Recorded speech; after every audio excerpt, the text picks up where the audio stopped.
The Fantasy Six-Pack Hour. With your hosts, Joe Bond. You're awful. And AJ Applegarth. It's Sin Shu Chu. It's a mouthful.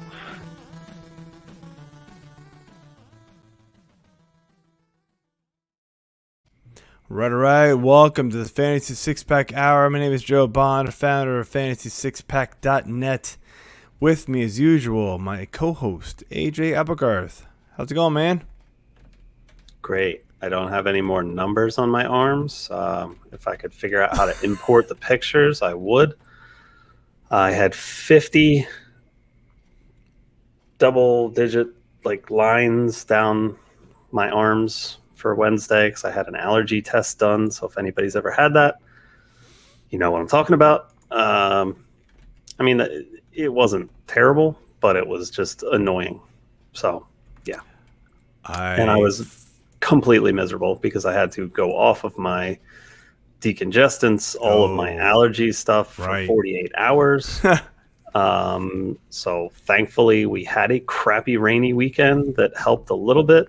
But then Monday was nice, and I decided to mow my lawn. Boom. They all came back. So that was dumb. But it needed to be done. I fortunately have not had that done yet, but I think I will soon, unfortunately. I've had this nasal drip thing where I have to keep clearing my throat a lot. Every once in a while I cough for no reason.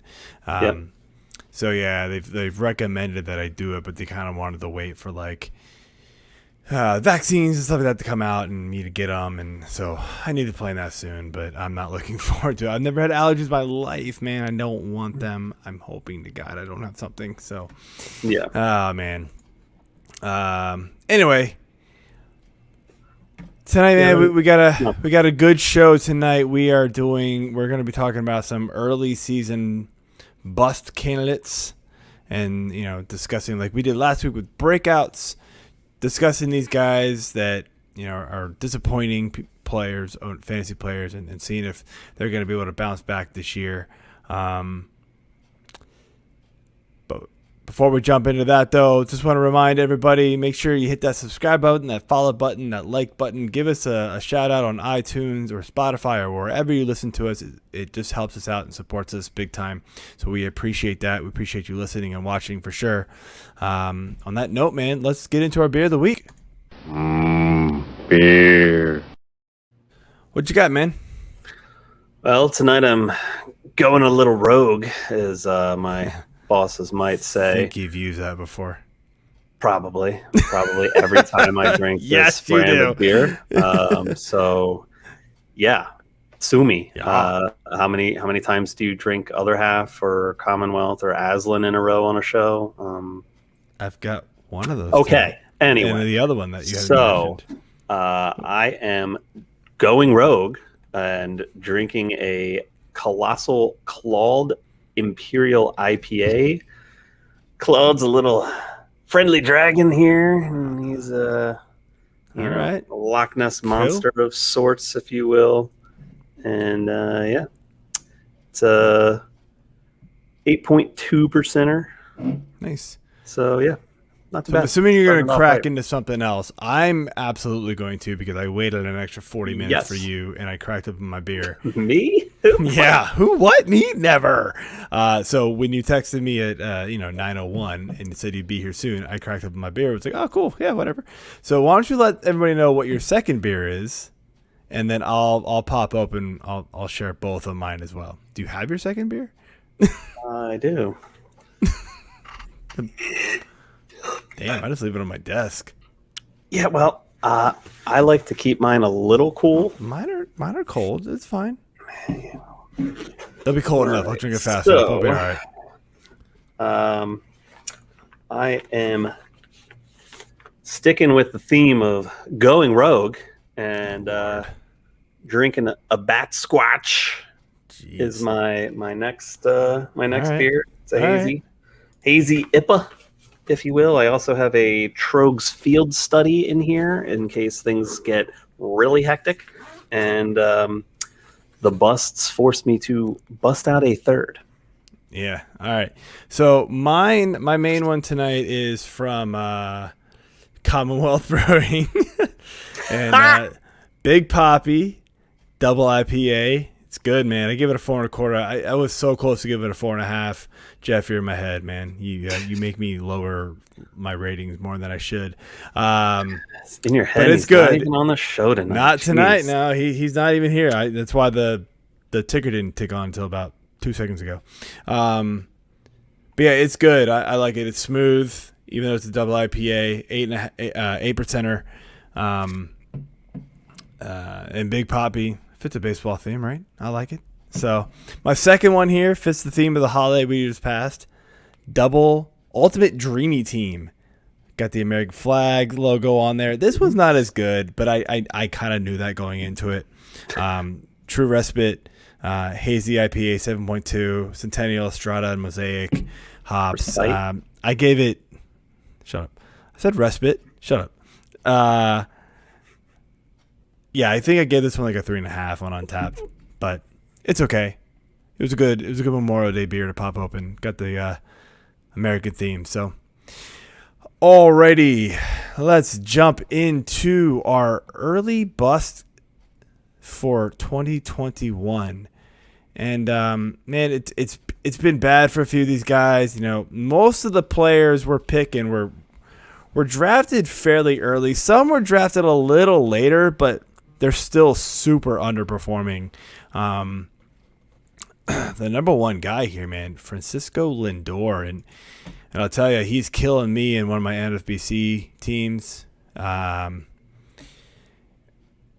You go back to his stats from 2017, 2018, 2019, and he was, MVPs candidates, hitting 30 bombs, 120, 100 runs, almost knocking in 80 to 90 RBI every year, stealing a bunch of bases. Average was way up there. This guy was a legit superstar. Mm-hmm. Then last year happened, right? And we all kind of went, okay, we're gonna wipe that slate clean. It wasn't great. It wasn't horrible, but it wasn't great, right? 8 home runs, 6 stolen bases. You project that out across a full season. It's still not bad. It's still not what he's used to doing. His batting average was down, but his expected batting average was higher than that. So, you thought things were going to bounce back a little bit. He signs with the Mets, got that massive contract. Things are bad, man. He's batting just barely over 200, finally. His expecting batting average slightly better. It better be, right? At 230. He's hit four home runs, only stolen 4 bases. Just a lot of things going wrong for this guy, man. Like his WRC plus is at 79. That's just not good. Do we take the history with him, or are we looking at this and going, last year was bad, now he's even worse? Or are we thinking this is a new team, and we've seen this before, right? Bryce Harper signed with the Phillies, and he was bad at first, and then he finally figured it out. Like he just went, you know what? Screw the contract, screw all the pressure. I'm just going to go play. And he figured it out. Do we think Lindor can do that? I sure as hell hope so, seeing as he was my first-round keeper pick in the F6P League. I took him second round at NFBC, man. I'm right there with you. Sorry. I think looking at some of the other stats here, they are still in line with what he's had the past few years. His K percentage has been steadily increasing, since he got in the league. From just under 13 to almost 15 and a half. He's sitting at 1560 now. His OBP is not, it was 352 in 18, and that's his best. Everything else is 335, 337. So he's at, 300 right now. It's not good. It's low, but I can see that coming back up.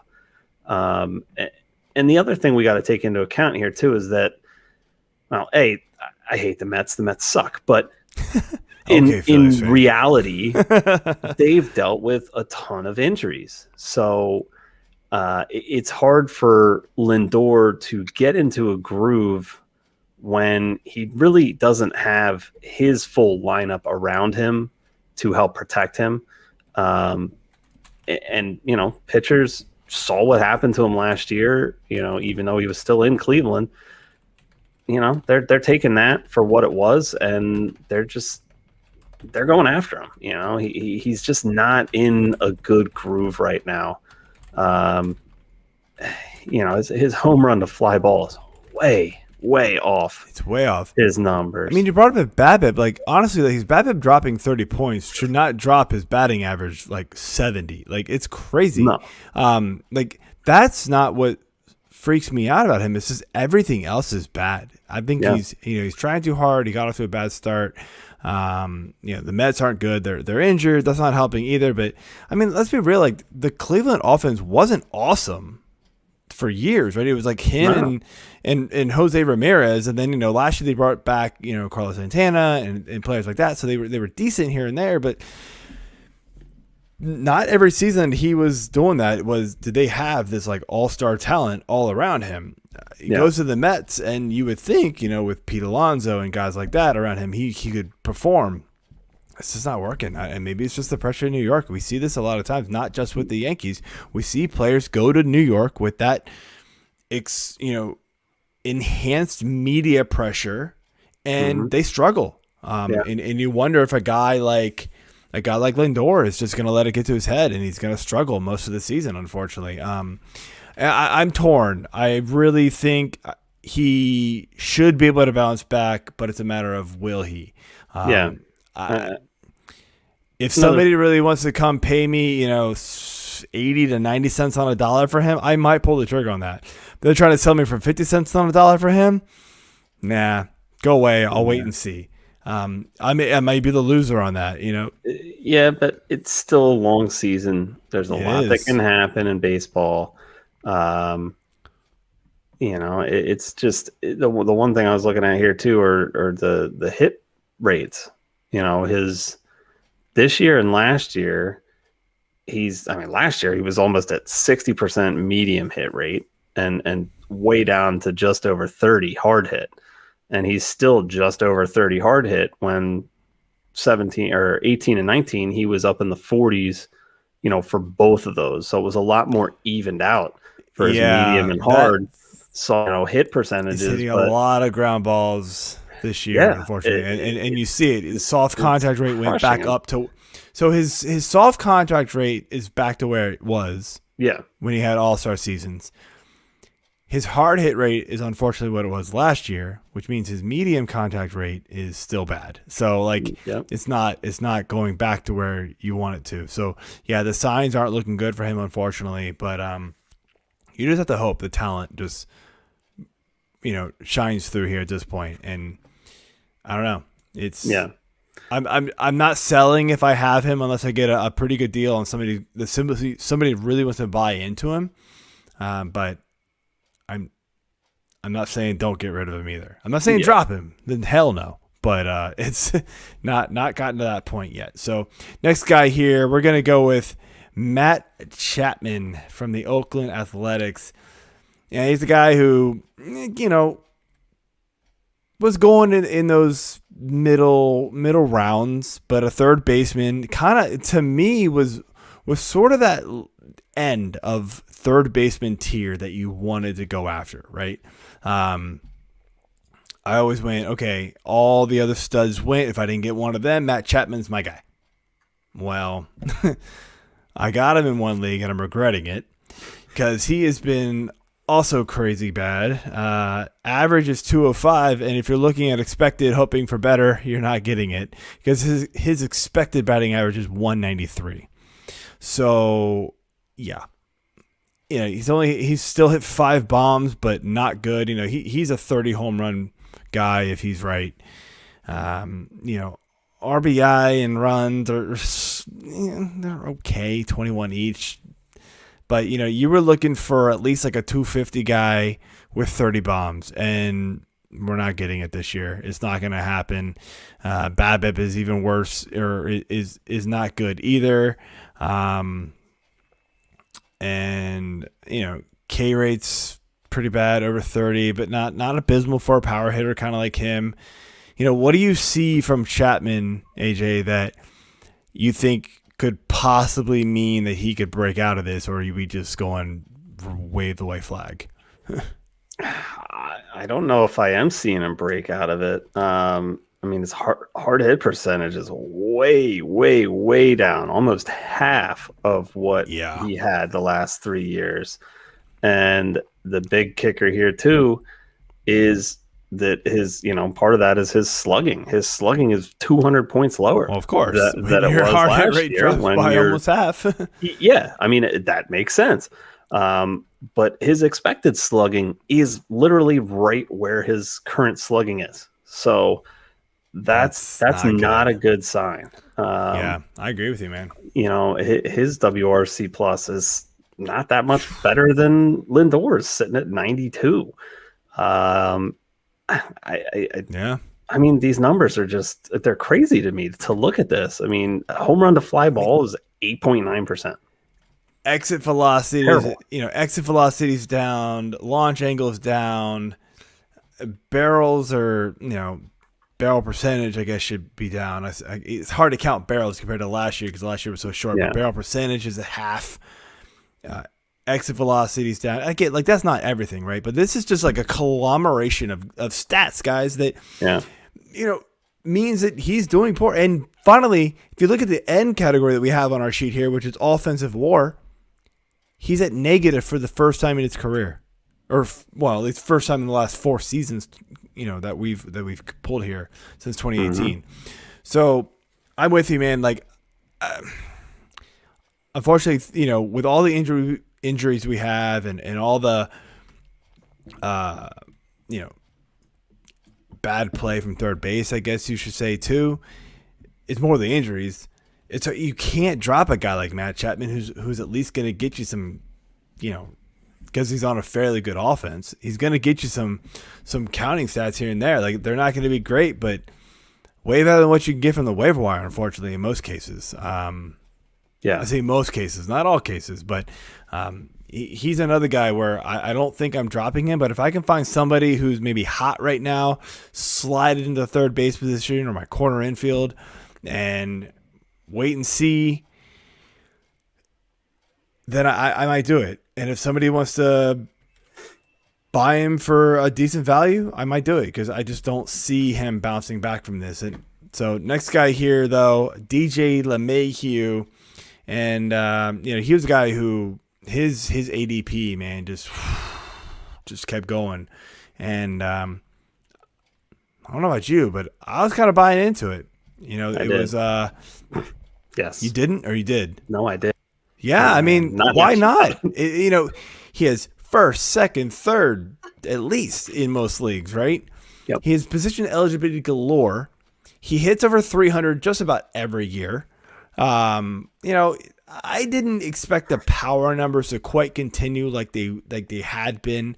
I never thought he was, a 25, 30 home run power guy, but, playing in Yankee Stadium, you never knew. Maybe it was going to continue because, they've got that field that plays to him. But he played in that offense, right, with Aaron Judge and Giancarlo Stanton. If they can stay healthy, and even if they don't, man, Clint Frazier, Luke Voigt, all these guys, right, Gleyber Torres, all these guys, he's going to get his stats. Well, everybody on the Yankees, except for Aaron Judge, is hurt suddenly, which is weird. Stanton's been up and down. Stanton's not playing great. Torres isn't playing great. Neither is DJ LeMaheiu. DJ LeMaheiu, for the first time in a long time, is batting roughly close to 250.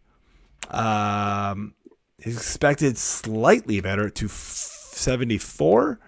The thing that really calls, that hits me here is strikeout rate is at 17.2. That is his highest in the last 4 years. And I don't have his his full stats up. So I don't know if he's gone higher than that before. I'm sure it's been up there before, but 17 is not good for him. He's a good contact hitter. He hits his spots, that kind of thing. So, and then the next thing that really calls out to me is his home run to fly ball rate has dropped under 10%, just like the last two guys we talked about. So again, you're not getting these hard contacts, and maybe it's the baseball. Maybe why we're seeing some of these guys that were relying on the baseball being juiced, not hitting these home runs, not getting these counting stats that they wanted. What's your thoughts here on LeMaheiu? Yeah, I mean, like I said, I bought in on him in one of my leagues and was really excited about the position eligibility. Just excited to own him again. It's been a few years since I've been on the LeMaheiu train, and I feel like I was doing well when I was on it a few years back, and then really missed the boat last year. But dude, this year it's incredible. It's so bad, and I'm just looking at my lineup and I'm like, do I want to even play him today? I unfortunately he's become a matchup play for me. I've unfortunately got him in a dynasty league where I can hear you. You're good. Hello?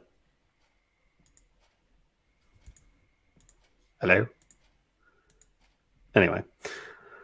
Oh, sorry. I chimed into I was trying to find the link to the Periscope thing, and I think it overtalked you, and I got confused. No, so my point was I've got him in a dynasty league where I don't have any choice to play him because I've got 17 injured players on that team. And so I'm just playing whoever the hell is healthy. That's fine. Okay, nothing I can do there. Yep. Yeah, I mean, he's still in my lineup most days, but I've had a couple of days where I'm fed up with it, and I'm tired of getting, 1 to 2 points or even a negative 0.5 or something. The one thing he gave you was consistent hitting stats. Like, he wouldn't be negative, and he's been negative a lot this year. And you're like, what the hell, dude? Because you're not hitting as much, and you're striking out more. So it's just been like a debacle with him, man. I don't know. I think if anybody out of the three we've talked about, he's one that can kind of get back. Maybe we don't see the power stroke, but I think maybe he just goes, okay, I need to start making contact. Yeah. Right. And he's a guy who can kind of save you a little bit because he does run, right? I know Lindor does too. So Lindor's kind of saving you with that. He's got that speed component to his game when he does get on base. I just think that it's such a drastic drop for LeMaheiu at this point that he's got to bounce back, right? I just don't see him falling this far. Does he get back to last year's and even in 2019 numbers? No.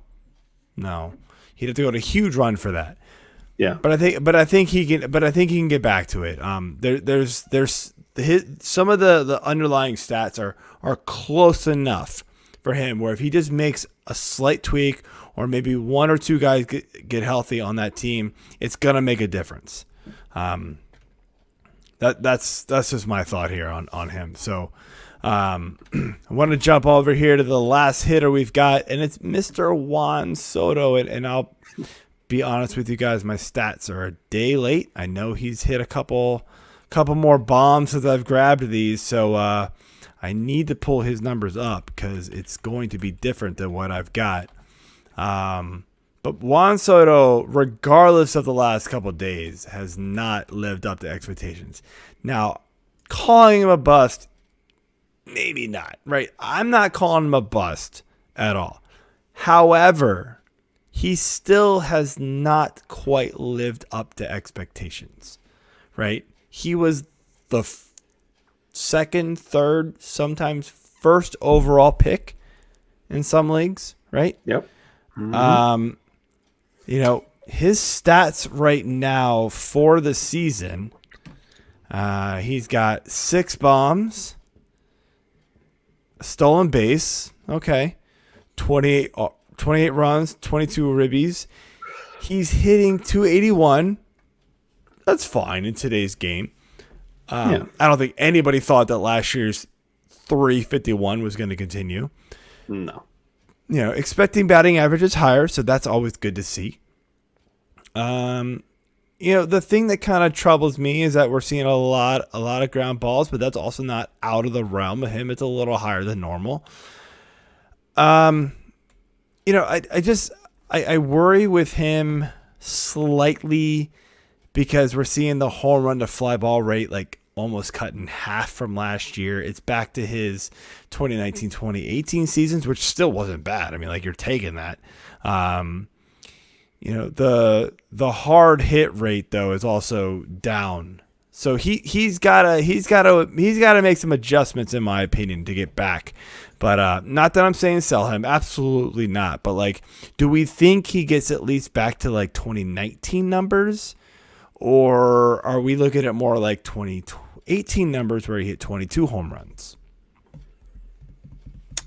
Yeah, I mean, I think it might be somewhere in between, honestly. I think he'll crack at least 25. 25, 28, somewhere in that range I can see happening. We really haven't hit into the warmer weather yet either. So even with the ball potentially not being as juiced as it was, it's still going to be warming up soon. Balls are going to start flying out of parks more and more. And maybe that's their whole game. They're just throwing out these crap non-juice balls until the summer hits, and then they're going to throw the juice ones out. I doubt it. And it's going to be a barrage. No, yeah. I doubt it. I doubt it. I kid. But, I think that we'll see something a little bit in between those two seasons.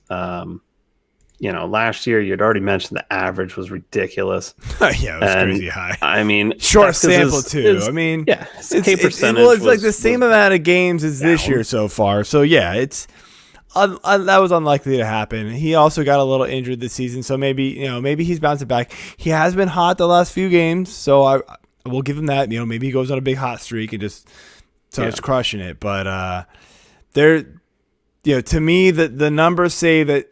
He's not quite the player he was last year. That might have been an outlier. And maybe even in 2019. But the guy's still young, man. He's still 22. So, like, this guy's got a ways to go. We could see epic performances out of this kid. I'm not selling him at all unless it's for premier talent. And I would need, like Jacob deGrom back for him type of thing. It's just absolutely crazy. You'd have to get somebody's. You'd have to have a stacked. You'd have to have a stacked outfield, and get like a Jacob deGrom back to like just bolster your pitching. I might do that. Like, why not? But that it's a hard sell. It's a hard sell on him. I just kind of wanted to talk about it because I know I've seen it over Twitter. Like, what's going on with Juan Soto? What's going on with Juan Soto? Like. So I wanted to bring it up, and honestly, like, he's down, but I think he's going to bounce back because he's just too damn good. That's my opinion. So let's move on to some of the pitchers, man. And there's a theme with a lot of these guys, and I'm going to be honest with you. I drafted a lot of them in either best ball or NFBC. Thankfully, I missed them in all of the leagues that I play against, friends and family and guys like that. But Blake Snell, whoa, baby, not good. 5.55 ERA. Look, am I surprised it's a little higher? Am I surprised it's higher than last year? No. Absolutely not. Like, if you go back through his career, he's kind of up and down, right? He's been in the 4s, he's been in the 3s, high 3s. 4 years ago, he's at 1.89. Nah. Don't worry about that one. Came back the next year, 4.29. Last year was 3.24. And then he went over to San Diego, signed the big contract, 5.55. Yeah, it's expected ERA is a little bit better. That's great. But and the strikeout rate is phenomenal. His K per 9 rate is lost it on my screen. Where'd it go? K per 9 is at 13, highest of his career, I believe. So I don't know, but the ERA, man, it's just killing you. He's allowing a lot of hard hits, allowing a lot of home runs, and that's a problem. So, do we think Blake Snell can right the ship and at least the rest of the way be like a mid-3 ERA guy, or is he gonna be like a mid-4 guy, and then get blown up here and there and be like a mid-5 guy the rest of the way? Yeah, I mean, you look at his 2018 stats, and you almost have to throw him out. I mean, he won the Cy Young that year. He was phenomenal. Absolutely nuts. But right after that, he just was not good. He was not at all in Cy Young form. I mean, he had an xERA of 3.04 compared to his 4.29. Last year he was back down to a 3.24 and his expected was up at 4.04. So, I mean, his expected this year is still hovering just under 5. His xFIP is better, at 3.59, but I just think, he's not pitching well at all. And I don't know if this has something to do with the move. I mean, San Diego's a good team. They've got good talent. Offensively, they've got a ton of pitching talent.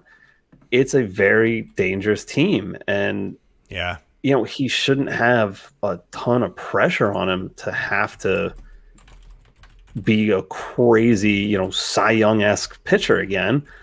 But he's got to be better than this. His walk rate is just ugly. Yeah, the walk rate's bad. That's why his left on base rate is bad. Yeah, it's everything's looking bad.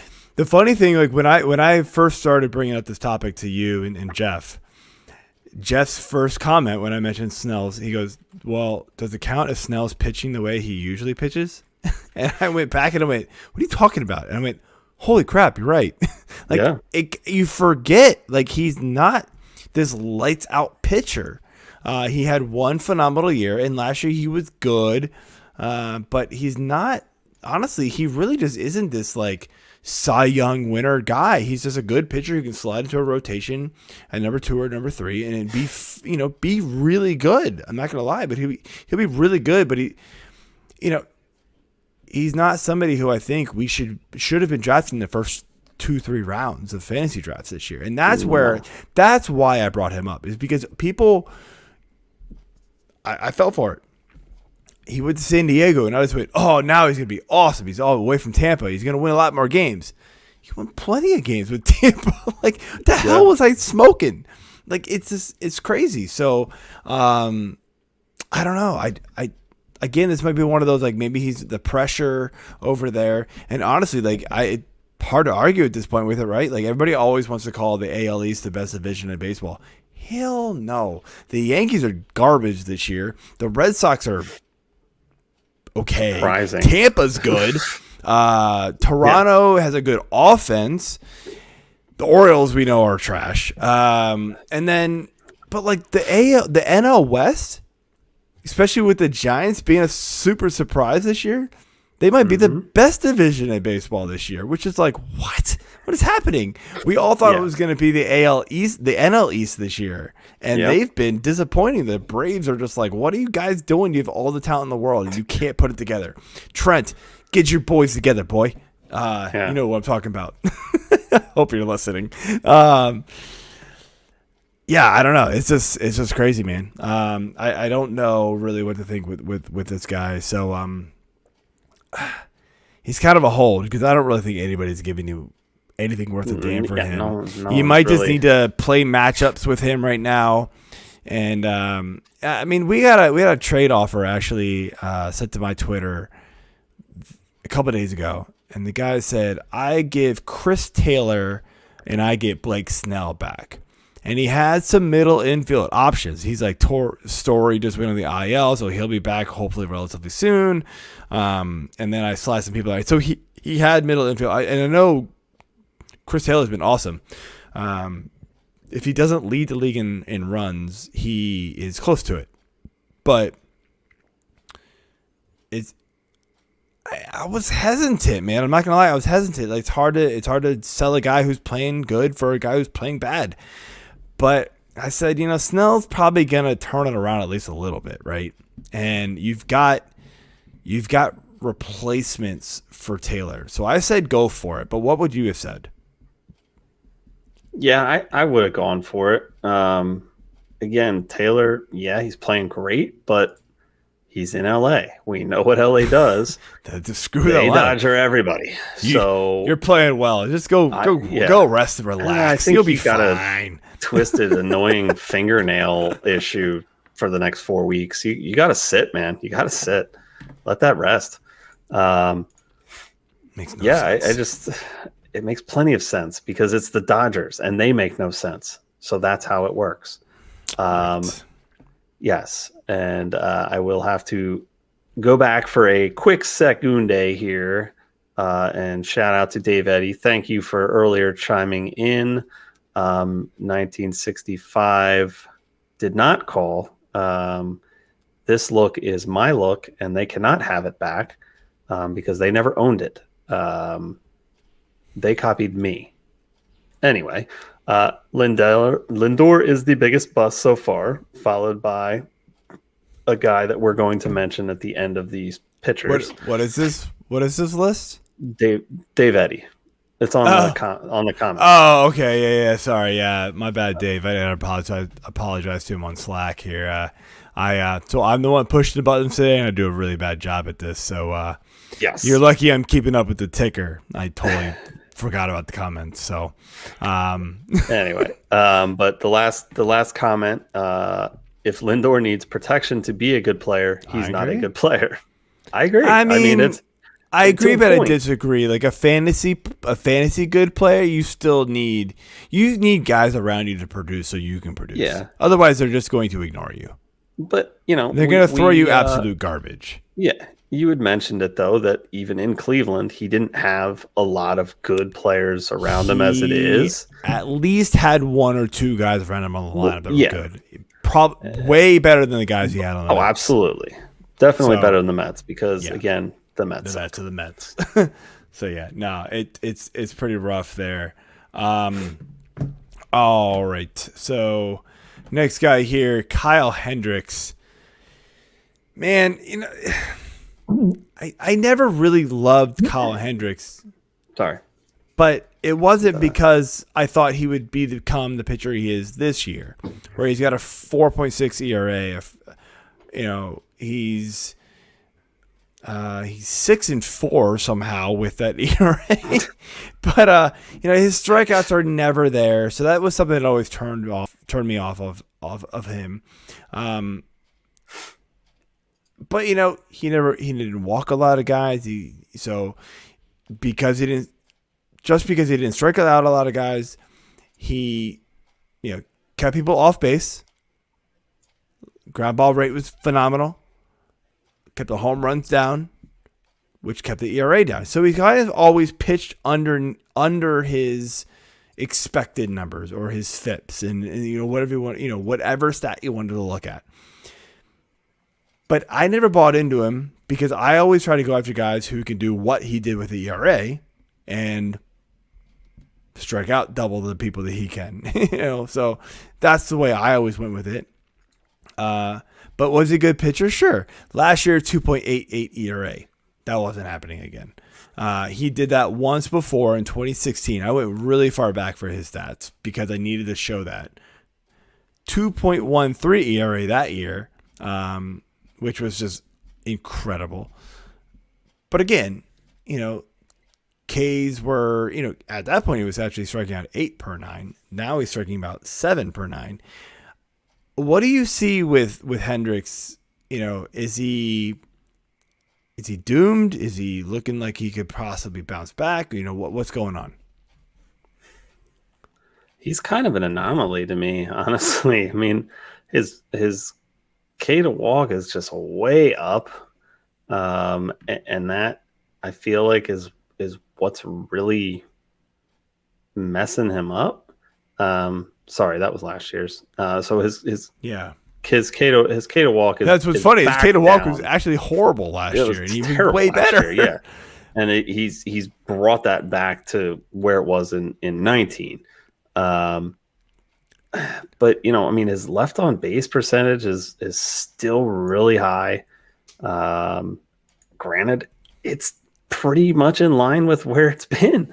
2019 was his best year there with just about 72%.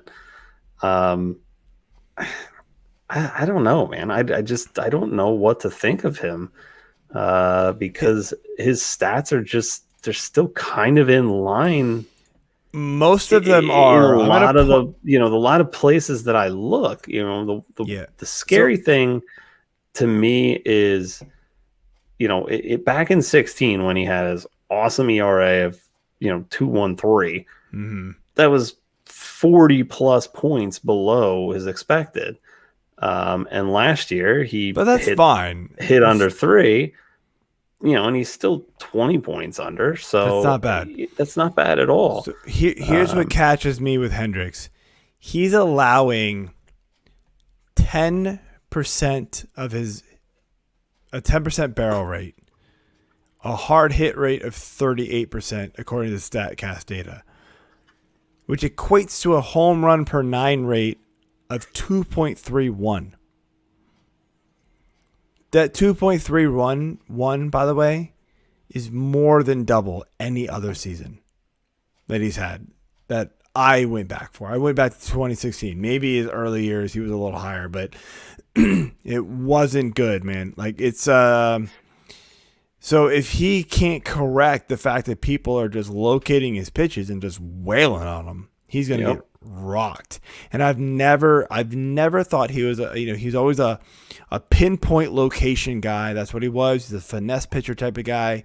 And that's fine. That works, right? That works for real baseball, but for fantasy, it doesn't. And that's why I've never liked him, and so I mean, that's a big thing. I'm gonna let you answer this question before, because I personally am not really sure where I want to go with this. Like, what would you do with him if somebody came at you with like a 75 cents on a dollar trade for him? I would take it. I mean, the Cubs have a decent offense, but I don't know if it's good enough to continue to get him wins or be able to keep him in games unless he drops that hard hit percentage and home run per 9. You mentioned the home run per 9 is over double, but the hard hit is only up about 7-8% compared to basically where he's been the last 4 years. So his home run per 9 was just around 1 or just over 1 in all 4 of those years. So either people have figured him out somehow and been able to get harder hits off of him a little bit, but they're just flying out of the park on him. So like I said, it's kind of an anomaly to me, but I wouldn't have any problem trading him if it was for a good need or maybe like would you take him for one of those like sell high guys? Who were we talking about last week? Let me pull up the list here real quick. So we're looking at last week. No, sorry, buy high. Let's say buy high. Yeah. So what if someone comes at you and says, take a Carlos Rodon, who doesn't have the history, but he's pitching out of his mind. Yep. Or a Trevor Rogers, right, who might have an innings cap. Do you go there? Like, that's the thing that that it's a tough. I would man. for Rodon, but again, I'm kind of biased. Rodon could be on an innings cap too, man, because he hasn't. He's been so hurt, right? I mean, that's be tough for him.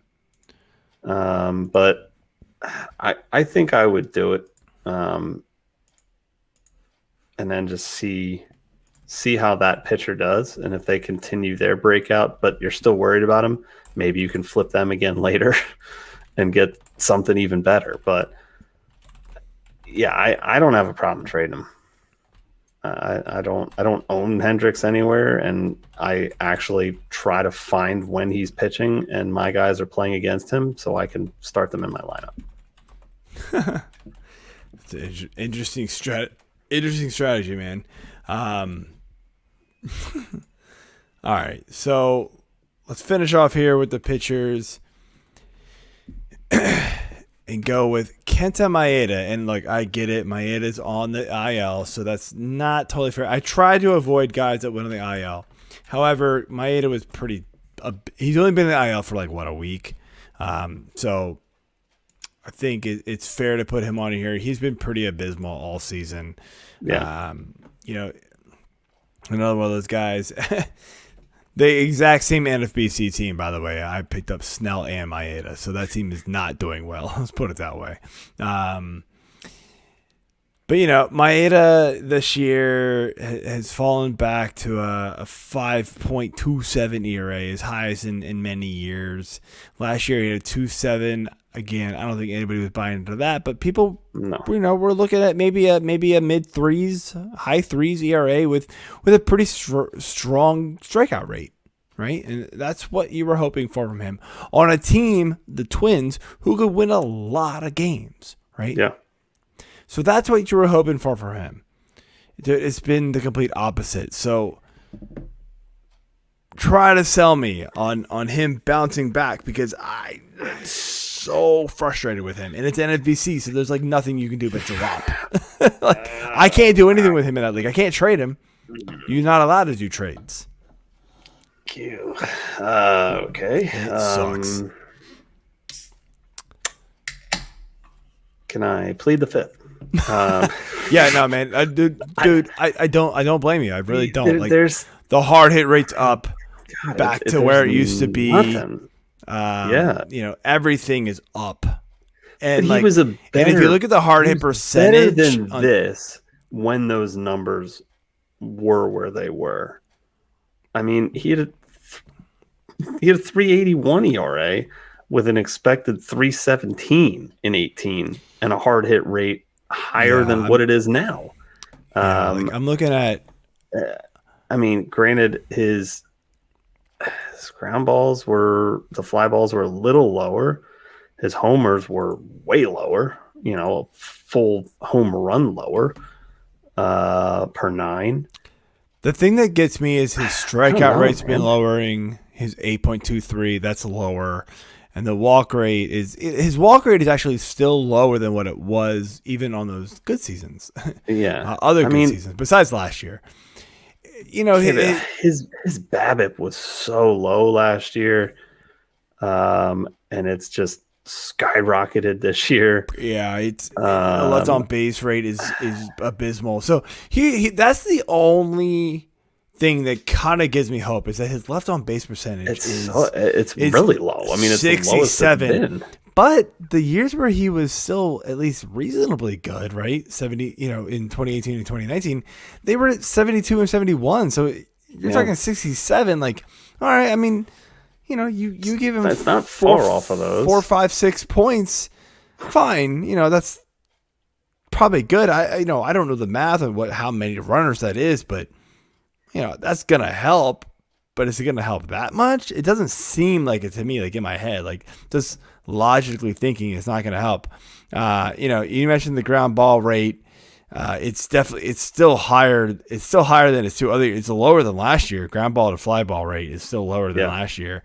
But the home runs he's allowing this year is 1.29 or 1.9. Sorry.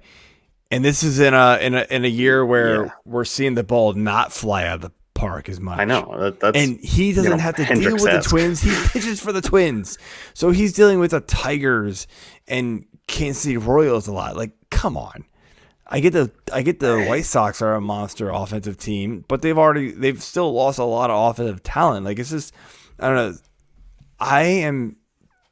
I actually, the week he got hurt, I had benched him and Snell in my NFBC team. And Snell's not coming off the bench until he starts picking it up. And if he does it in the next 3 or 4 weeks, he's going to get dropped. And once Maeda comes back, if he doesn't pick it up in the next couple of weeks, he's going to get dropped because I'm in desperation mode. Now, but other than that, it's just like they're not helping anybody at this point. So it's just one of those like you've just got to learn when to cut ties with these guys based on your situation.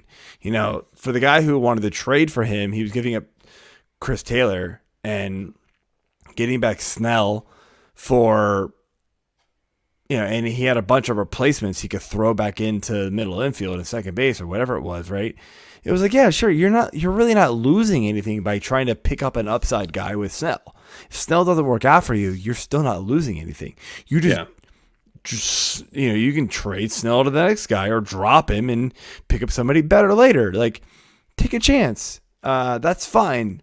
But in my situation where it's NFBC and you can't do trades, I'm just stuck having to deal with him, and my dealing with him is putting him on the bench because he's obliterating my ERA and everything right now. Yeah. So the last player we're going to talk about here is a guy who I think we've talked about a couple of times, and it is Louise Castillo. I don't know what else to say about this guy, but he's just been abysmal. It was Dave's other bust. Behind Lindor. Absolutely, man. Castillo's been crazy bad. And over 7 ERA. Expected is way better, but still not good. 4.2. We've talked about this guy before. So you can't do a bus show without talking about Louise Castillo because he was drafted as like one of those top 12, sometimes top 10 pitchers, depending on your league, right? So it's one of those, you didn't expect him to have a 3.2 ERA like he had last year. I always thought he was kind of a high 3 ERA guy. But his strikeout rate, right? 10, 11, almost 12. It's not an 8.25. What in world is going on? I have no idea. Like, I cannot figure this one out with him. He's always been the high strikeout guy. You knew the walks were there. Everything else seems to be sort of in line with him, except for that. Yeah, I mean, his left on base is way low too. Well, yeah, so he's getting creamed. He's not striking out guys, so he's getting hit. Yeah. Instead. I mean, that's just it. They're getting on base and then getting immediately off base because he sucks. And they're coming around. I get it. Like, he had that one of 9. Yeah. All right. Well, he had almost 4 walks per 9 in 2019. Yeah, that's what I'm saying. Like, his walk rate isn't anything that you were expecting to be awesome. His whip was never anything that you thought was going to carry you in a league. It was average to best, but you wanted the strikeouts, you wanted the moderate ERA, but you really wanted those strikeouts. He was one of those last guys that you thought could get you 10 to 12 strikeouts per 9 a game, and they were going to let him go deep because he could do it. And this year it's just not happening. Yeah, I mean, the barrel percentage is up. It was hard hit. It is right about where it was last year. A little bit higher. I mean, his fastball is getting obliterated this year. His fastball pitch value on Fangraphs is negative 15. The only time it was worse, negative was 2018, when it was negative 9. But 3.9, 3.7 before that. It's bad, man. Yeah, I mean, the big thing is that his hard hit percentage, is the swinging percentage. It's 21. His medium that's hard hit percentage is 21%. So he's actually allowing less hard hit contact. Yeah. But his medium contact is 61%, which is way higher. So like that's like 20 points higher. I think, almost. And I didn't grab this stat. I bet you if I were to look at his line drive stat, if I can find it on Fangraphs. I don't know where it is actually on here. I didn't pull swinging strikes is down 4%. Like, people just aren't swinging at his pitches. They're waiting for the one. They're that's waiting over for there, the pitch, and then they're just getting a nice. What's his home? His home runs are going up too, but I want to see if I can figure out. I gotta look it up. I gotta look up LD. His line drive percentage is 23. Here we go.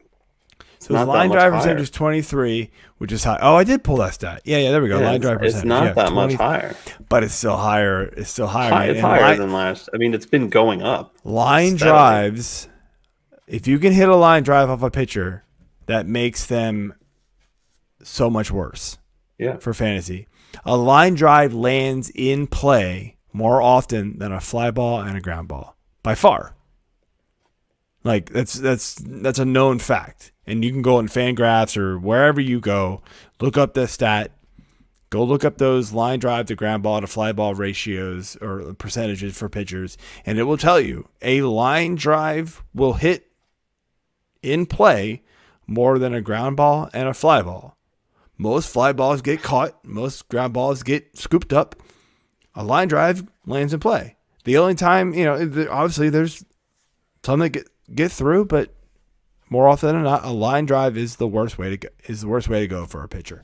So, yeah, the fact that it has climbed kind of goes right in line with this. I don't know what to do with Louise Casilla, man. Honestly, like I'm almost ready to bail on him. I really do. Like I thankfully did not get him in any leagues this year. I wanted him big time. I didn't either.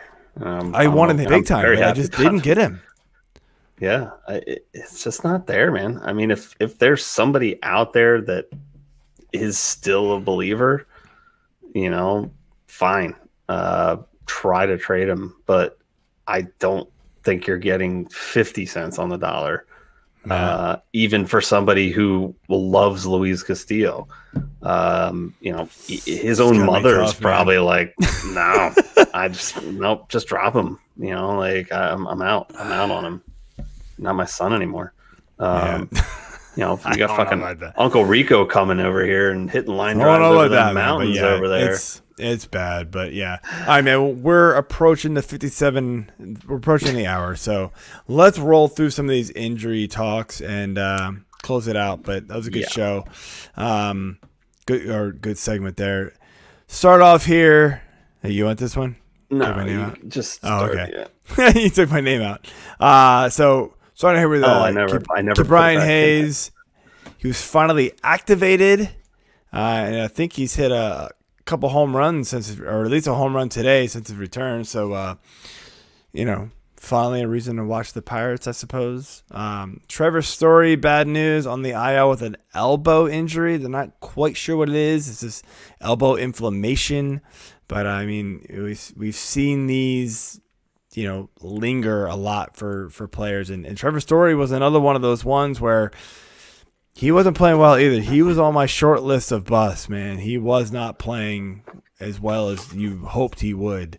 The next guy here, I love how you gave me Mondesi. So, Adalberto Mondesi. I got it. I know I did.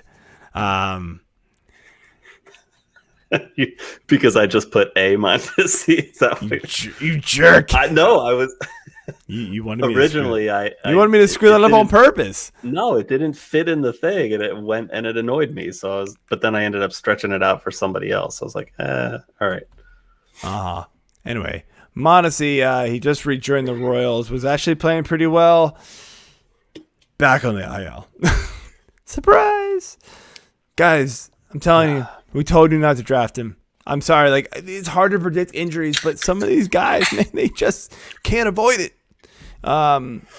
It's one thing if you're drafting an Austin Hayes in round like 20, right? And you hope he stays healthy. But you guys are drafting Mondesi in round 3 and hoping he stays healthy. No, stop it. The 1 year I'm going to be wrong on him. It's like you guys are going to kill me. But like I'm going to be like, hey, look at the last 5 years.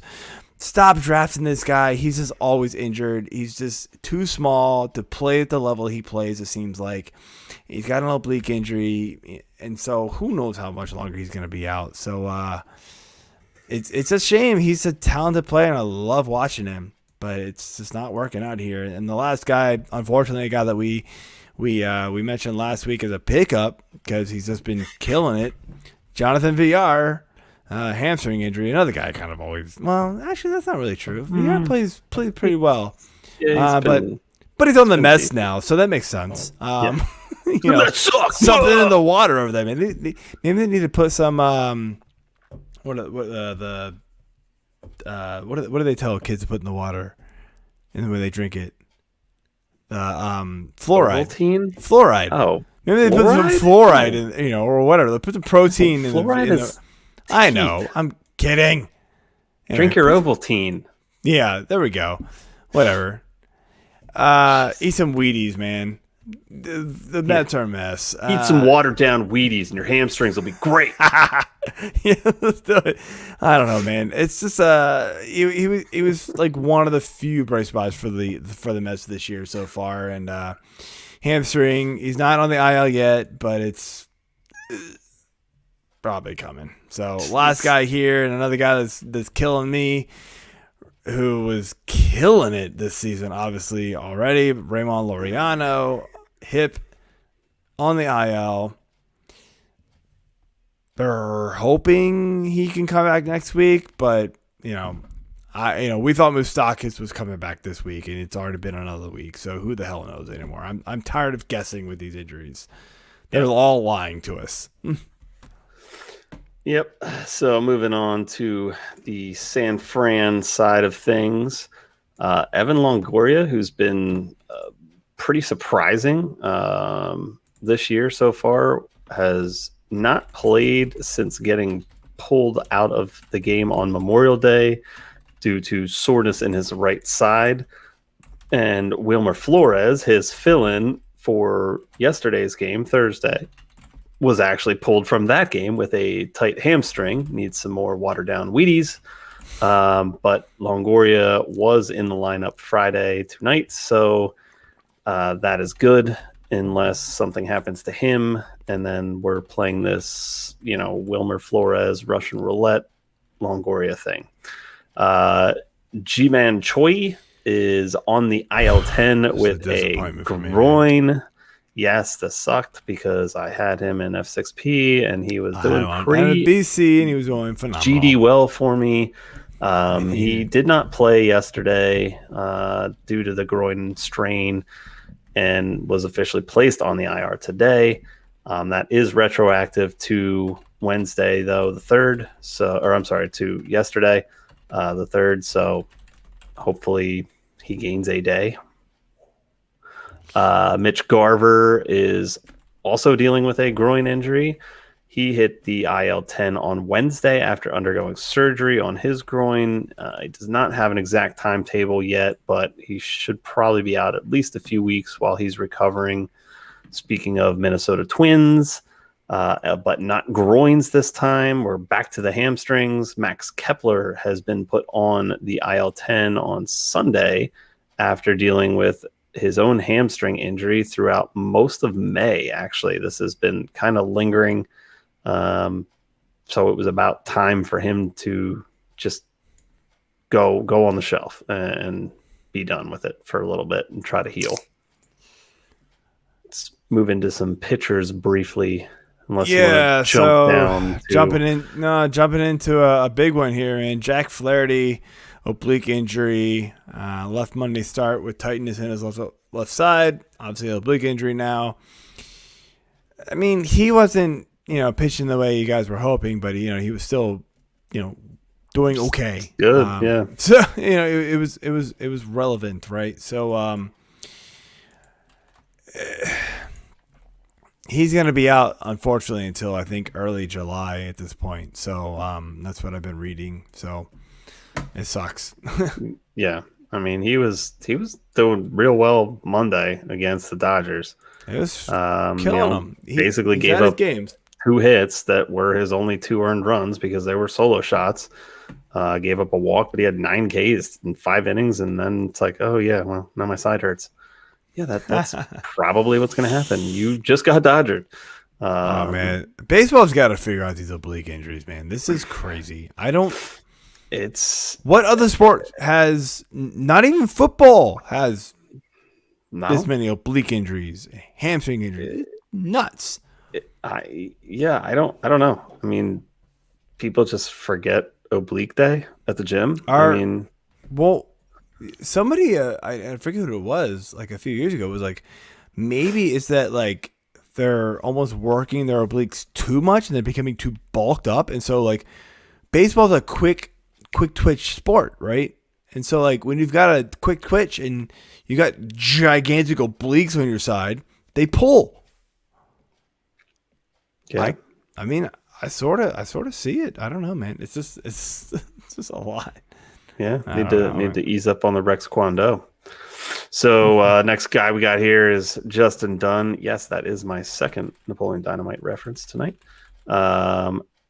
Justin Dunn went on the IL-10 with a shoulder injury again on Wednesday. This is a right shoulder inflammation, they're calling it.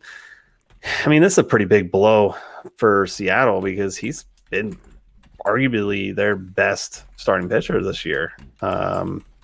I picked him up in F6P and was happy with the start that he gave me last Sunday, and now he's injured. So that kind of makes sense, I guess, because I picked him up. Yeah, I picked him up. You voodoo doll. Bat Squatch! All right, man. Mad bum. I feel like you gave me all my NFBC guys. You're welcome. Yeah, you didn't even know that. That's pretty funny. Mad bum on the IL-10.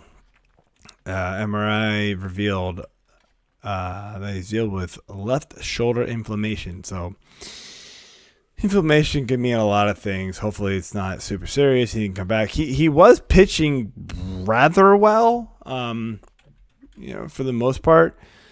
But it's just one of those, like... Yeah, I guess. He was up and down. Lately not great, but overall, like, I mean, he had a stretch of games, man, where he was, like, phenomenal. I do want to take the next... I do want to take the next guy, so you can take the next one. I know you put your names next to it, but... that's fine. All right. Next couple guys we got here, both placed on the IL-10, is Mike Yastrimsky,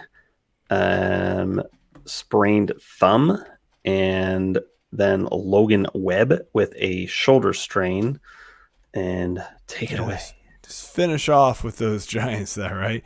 Yeah, so the next guy here is somebody who also hits home to me because I have him on my Dynasty League who I traded for, and I'm going to tell you this trade real quick. How horrible the trade was for me. It was a 3-way trade.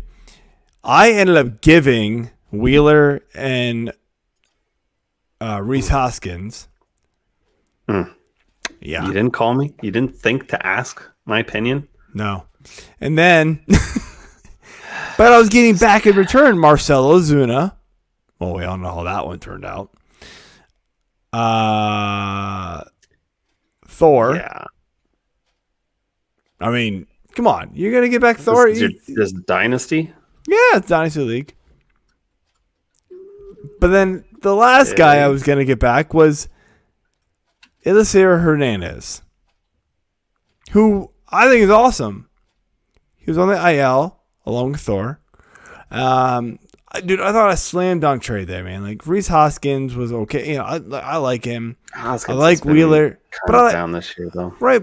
Well, actually, he's been way better than this year. He's been way better now, but yeah. Well, oh god. Again, the point is though, is like I thought I slam dunked that trade. Obviously, we know what's happening to Ozuna. Thor got hurt again. He's probably not going to pitch again this year. Hernandez comes back for one freaking start and gets hurt. The original injury was a bicep. It took him out for 2 months. This one's a quad, and he's already on crutches. So it's like, God. This is a team who has 17 injured players on it. I needed desperation, like somebody to come back. He came back, and I was like, yeah. Oh, that was cool for 5 innings. So, yeah, who knows what's going to happen. We're waiting for MRIs to come back. You guys are going to have to stay tuned for that one, but that one pretty much sucked. So, I'm going to take the next one here. Michael Brantley, also his home. And basically, if I draft a guy, don't draft him. Let me just warn you now. Unless it's like Ronald Acuna, because like he's Superman. So, he at least Brantley is expected to return next week to Houston, but he's dealing with a hamstring injury. You never know how those can like. You pull it again, just run on the bases type of thing. That happens all the time. So let's just finish out the injuries, man. Go for it. Yeah. All right. So JT Brubacher was on COVID list. He was reinstated today. First base Will Craig was DFA'd. We got Hunter Harvey, Oblique, shocker, but he's been activated, so that's good. Until he fix it again. It's the X-Oblique, I guess. I don't know what you call it. Yes. Is that a thing? I don't know. Sure. He's should be ready to be used as normal, whatever that means for the Baltimore closer situation, other than it's now in flux. I think at this point, like if you're in a deep league or like NFBC leagues where you need help in saves. Yeah. Talking to myself. I think you have to go after Harvey cheap and just hope he falls into some saves. Like there's not going to be it doesn't seem like the closer rotation is happening like we've used to seeing. We're seeing guys injured, and that's one thing, but even the guys that come in and get that job aren't killing it. So that's not really happening. We're not seeing like switches like we've seen in the years before where it's like, oh, this guy's out, pull this guy in, and he's going to be the guy for the rest of the year. Yeah. It just doesn't seem to be happening. We're seeing a lot of rotation, but it's a different kind of rotation. Yeah. All right. So next guy I'm going to skip. Well, no, I don't have to. Kyle Gibson was activated today in time to start. He was dealing with a groin strain. Another one of those. Colton Wong is the one I was going to talk about first because he's got an oblique strain. Also on one of my teams, on my fantasy six-pack team. So you guys should at least be happy about that. All right. He is on the 10-day IL. He left Thursday's game after 3 innings, and it is the same oblique that he already injured earlier this season. By the way, Kyle Gibson, 5 in the 3rd innings, 5 hits, 5 strikeouts, no runs, no home runs, obviously. Pretty good. Wow, looks like he must have got his groin worked out at the Robert Kraft salon down in Miami or wherever it is. Speaking of Mize, we're talking about Miles Mikolas and Jordan Hicks. Best case scenarios that both return in August. Yes, that is 2 months away. Corey Kluber, rotator cuff strain, is expected to start throwing on flat ground at the end of July. He was kind of pitching. He was pitching a lot better than I thought he would. Yes. But, yeah, so that's kind of unfortunate. Yeah, I'm sorry. The end of July is on the table as his return. Yeah. Who knows? All right, who we adding? All right, let's get to the players to add here. And starting off here is Framber Valdez, Houston starting pitcher. He's been killing it, man. Went with 7 innings, 5 hits, 2 walks, earned run, and 10 strikeouts against Boston. By the way, guys, Boston's a good offense.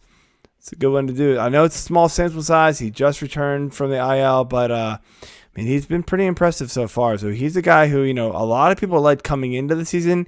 He got injured before, and everybody's off of him. He's one of those guys where, like, people forget about him. So just go grab him. He's only 57% owned right now. Yeah, that's huge. All right. So next guy that we had here was AJ Pollock. He is 46% owned, and Pollock was actually just activated from the IL on Thursday. He missed 3 weeks due to, shocker, not eating enough wet Wheaties and having a hamstring strain. He's pretty much expected to immediately slot right back in to LA's starting left field position. He's got a slash line of 277, 333, 457, and 102 plate appearances. So yeah, you could definitely be doing worse. Yeah. Especially with all the injuries going on right now, Pollock has to be owned and higher. Like it doesn't make any sense to me. He's too good of a player. I know he's got the injury history.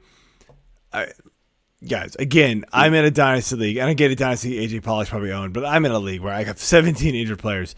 In our fantasy six-pack league, me and AJ are in, I've got 5 injured players. I'm sitting on 2 of them just because I keep looking at the waiver wire going, no. I'm thankfully in good enough position in that league where I can sit on some injured guys, but some of you cannot. I promise you, some of you listening and watching cannot. You're in the middle of the pack. You may be just below, 8th, 9th place. You can't sit on an injured player like AJ Pollock when he was injured. Yeah, AJ Pollock's good, but he's not a game changer. So you want to go and get these guys off the waiver wire just to replace stats at this point. AJ and I play in a head-to-head league, so it's also different. So it depends on your scoring format. If you're in a roto league, you just got to accumulate stats, where in a head-to-head league like me, like an AJ are in, I'm sitting here going, look, I'm in first place now. I might be in second place now because I've had a couple down weeks because of injuries, but I'm in a good enough place where I think once my players get healthy, I'm going to make the playoffs. I just want a healthy, good team going to the playoffs. I'll win all of it. I don't care. That's the way my head goes. I just need to get there with that. I don't want to drop a good player because I just need to get some stats to win some games during the week, right? That's a difference. So you have to evaluate the type of league you're in, evaluate the type of scoring format you're in, and evaluate the waivers that are there compared to who's on your team, and think, is it good enough for you to do? And by all means, hit me and AJ up on Twitter, at F6P Joe, AJ? At Applegarth. Yeah, and it's always in the show notes, so go ahead and hit us up, and we will help you out with these. But move on here to the next one here, and the ad we recommend this week, if it fits you, is Spencer Turnbull.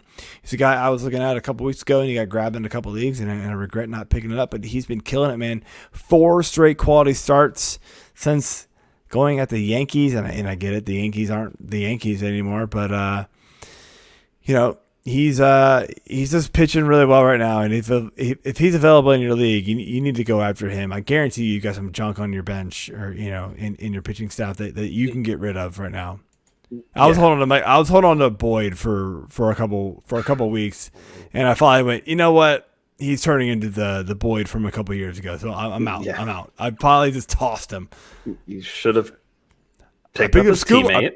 I picked up Scooble, so okay. I did. All right.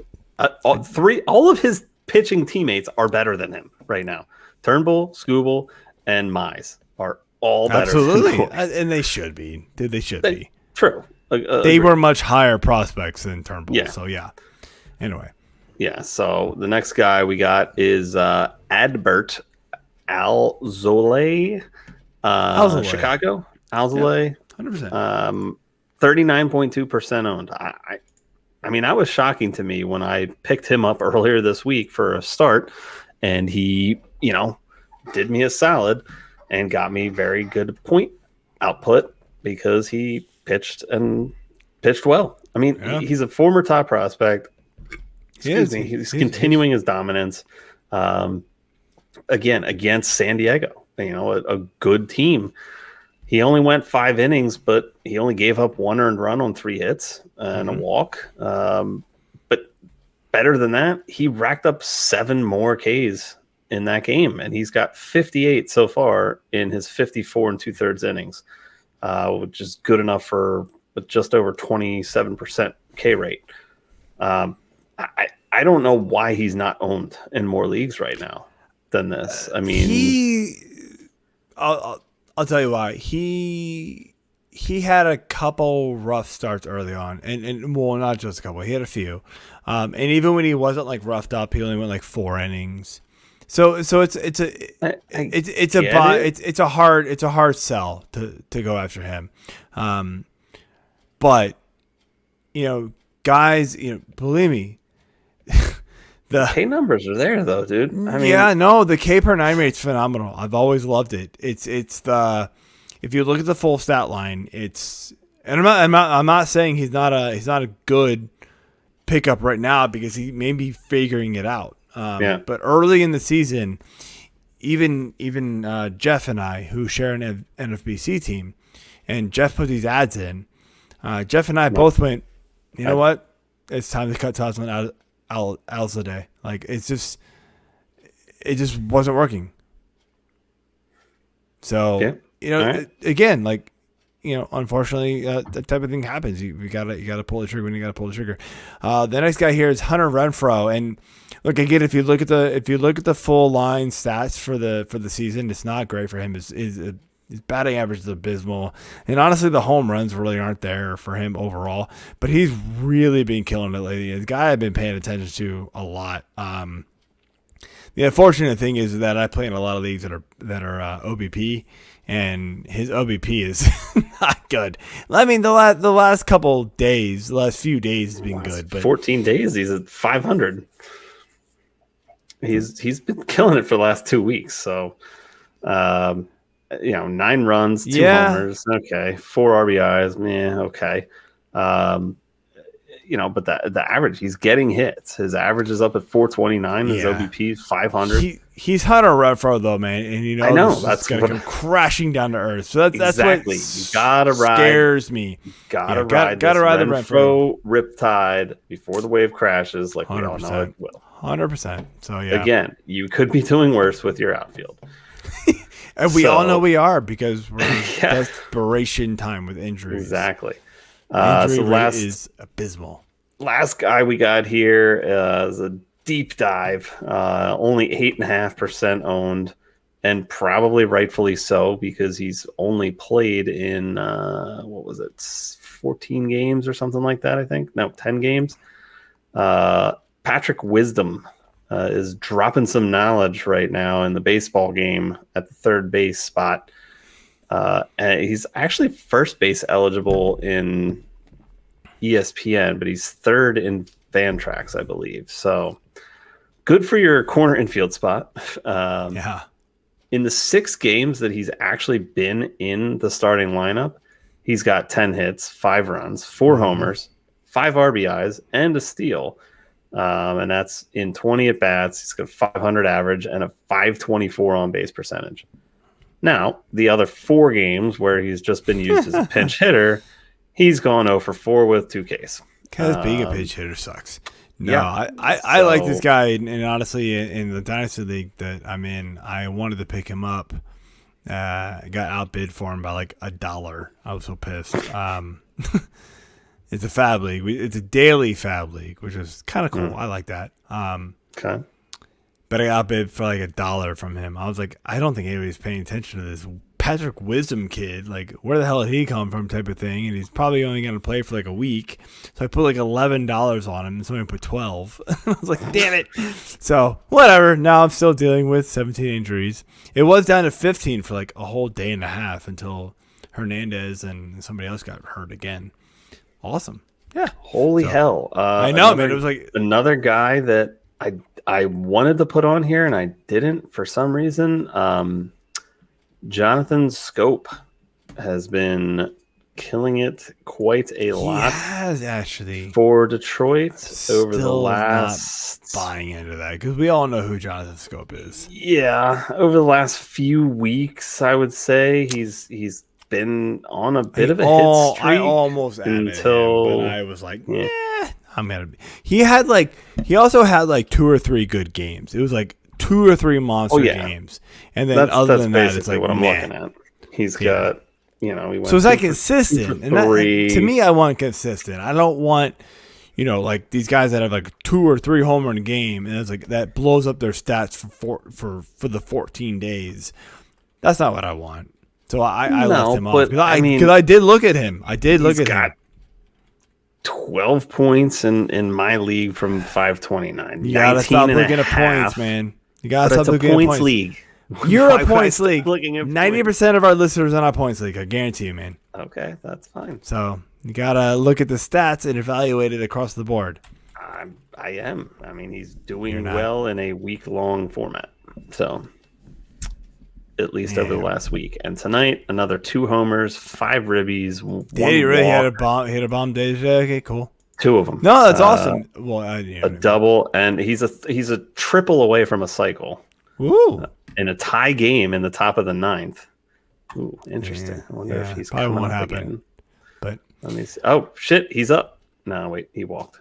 Damn. All right, man. Well, I actually didn't get through all of these, so I'm still on my dream team. So, I will. Had